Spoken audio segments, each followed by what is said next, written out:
పార్కులో కూర్చుని కబుర్లు చెప్పుకుంటున్నారు సుధాకర్, స్రవంతులు. కబుర్లు చెప్తున్న సుధాకర్ ఉన్నట్టుండి మౌనం వహించి ఏదో ఆలోచనలో పడి తనలో తను నవ్వుకోవడం మొదలెట్టాడు. "ఏమిటి సుధా, నీలో నువ్వే నవ్వుకుంటున్నావు? నాకు కూడా చెప్పరాదు?" అడిగింది స్రవంతి. "చెప్పకే, నీకే చెప్పాలి, నిన్నే అడగాలి" అంటూ మొదలెట్టాడు సుధాకర్. ఇదిగో ఇలా అడిగాడు.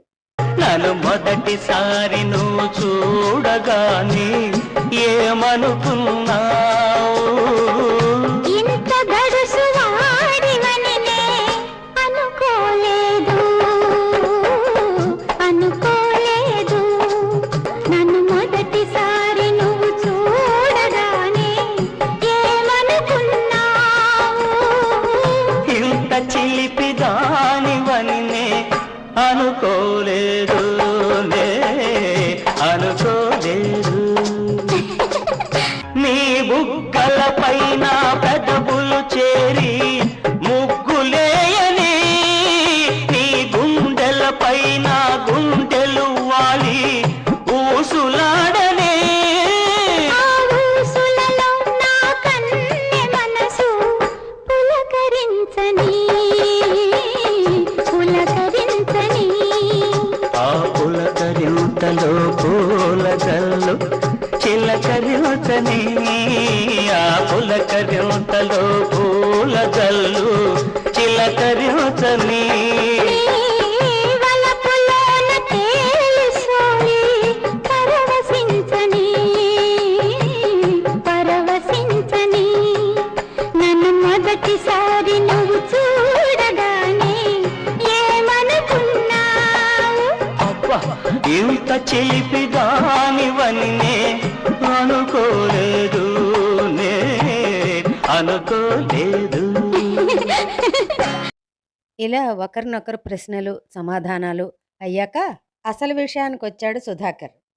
"స్రవంతి, మరి మన పెళ్లి విషయం ఏం చేశావు?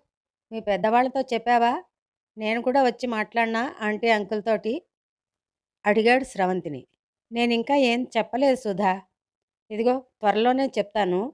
ముందు అక్కయ్యతో చెప్పి అక్కయ్యతో కూడా చెప్పిస్తాను. ఆ తర్వాత నువ్వు వచ్చి మాట్లాడదు గాని" అని చెప్పింది స్రవంతి. కాసేపు కబుర్లు చెప్పుకుని ఎవరిళ్ళకి వాళ్ళు వెళ్ళిపోయారు. ఆ రోజు శుక్రవారం.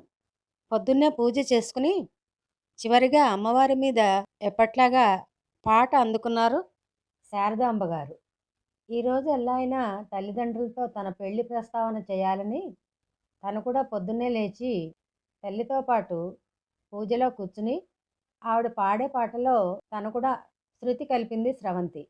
అందరి నిలవేల్పువే, అందరి నిలవేల్పువే, తల్లి సుందర శుభమూర్తివే, మా ఆశలు పండించవమ్మా. మహిలో వెలసి మహిమలు చూపే మధుర మీనాక్షి నీవే, వంచకులను నిర్జించగవలసిన కంచి కామాక్షి నీవే, ఇంద్రతీరమున చంద్రవంకతో ఇంపుగ వెలసిన కనక దుర్గవే, శ్రీశైలముపై మల్లేశుని కోటలగే శ్రీ భ్రమరాంబవు నీవే, చాముండేశ్వరి నీవే, జ్ఞాన ప్రపూర్ణము నీవే, అందరి ఇలవేల్పువే, తల్లి సుందర శుభమూర్తివే, మా ఆశలు పండించవమ్మా. గంగా తటిపై కాశీపురిలో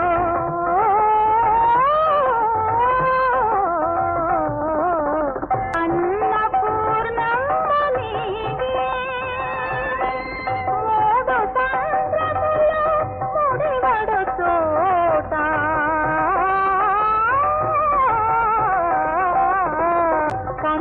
కన్యాకుమారి నీవే, అభయహస్తమున అఖిల లోకమున అలరించెడు జగదంగవు నీవే, శత్రు భయంకరి భక్త ప్రియంకరి శంకరి కాళీ మాతవు నీవే,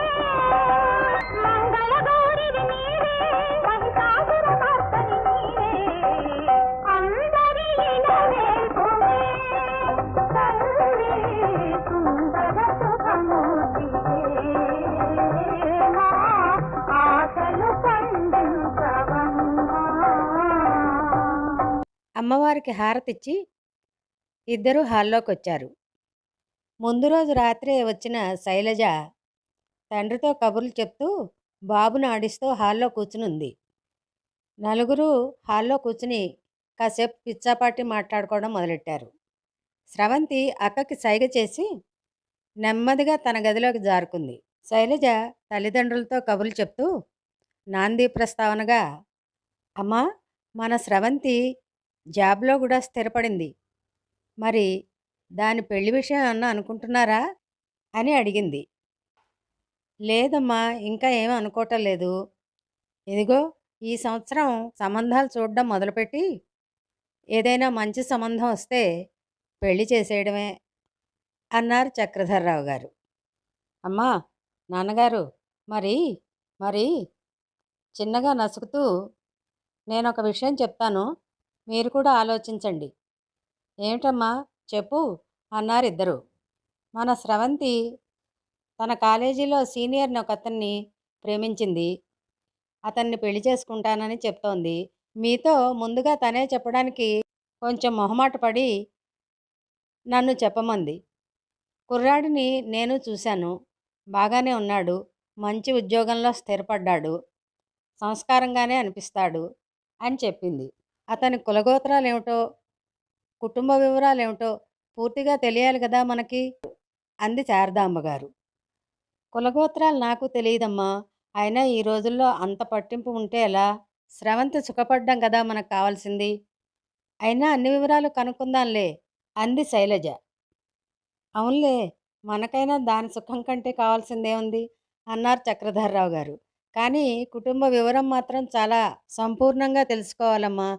నిన్నిచ్చామంటే అల్లుడు చాలా మంచివాడు, సంస్కారవంతుడు, అలాంటి వాడయి ఉండాలి అన్నారు ఇద్దరూను. ఇంకా ఆ తర్వాత చకచక మిగిలిన విషయాలన్నీ కూడా శ్రీధర్, శైలజ నడుం కట్టుకుని స్రవంతి తల్లిదండ్రుల్ని, సుధాకర్ తల్లిదండ్రుల్ని సమావేశపరిచి విషయం చెప్పి ఒకరి కుటుంబం గురించి ఒకరు పూర్తిగా తెలుసుకున్నాక ఆహ్లాదంగా ఒప్పుకున్నారు. కాబోయే వియ్యంకుళ్ళిద్దరూ, పెద్దల్లుడు శ్రీధర్ అందరూ కూర్చుని హాల్లో నవ్వుకుంటూ కబుర్లు చెప్పుకుంటున్నారు. భోజనాలకు ఏర్పాట్లు జరుగుతున్నాయి. స్రవంతి నెమ్మదిగా డాబా మీదకెళ్ళింది. అది చూసిన సుధాకర్ వెనకాలే తను కూడా డాబా మీదకి వెళ్ళాడు. ఇద్దరి మొహాలు సంతోషంతో వెలిగిపోతున్నాయి. దగ్గరలో ఉన్న గుడిలోంచి గంటలు వినిపించాయి శుభసూచకంగా. వారిద్దరి మనసులో ఆనందంతో తేలిపోతూ ఇలా పాడుకున్నాయి.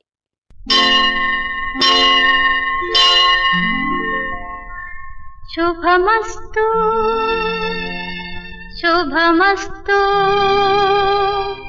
అన్నది గుడి గంట.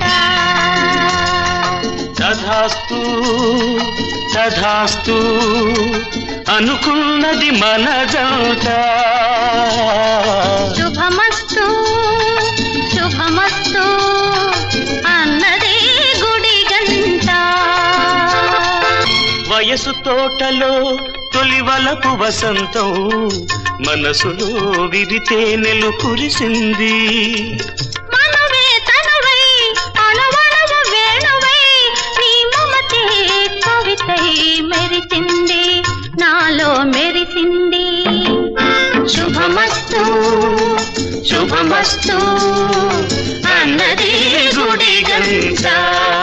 వెన్నెల ఏటవాలుగా పడుతుంటే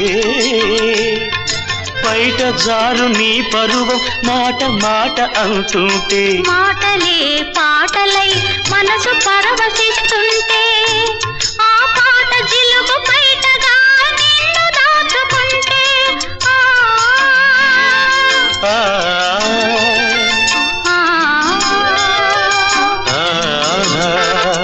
శుభమస్తు శుభమస్తు అన్నది గుడి గంట. కలసి మెలసి కలకాలం బతికే కలల పంట మన తీయని కాపురము. అది దిక్కులు దాచిన దీపం వెలిగిన దైవం వెలసిన గోపురము, గుడి గోపురము. తథాస్తు అనుకున్నది మనదంట. శుభమస్తు శుభమస్తు అన్నది గుడి గంట.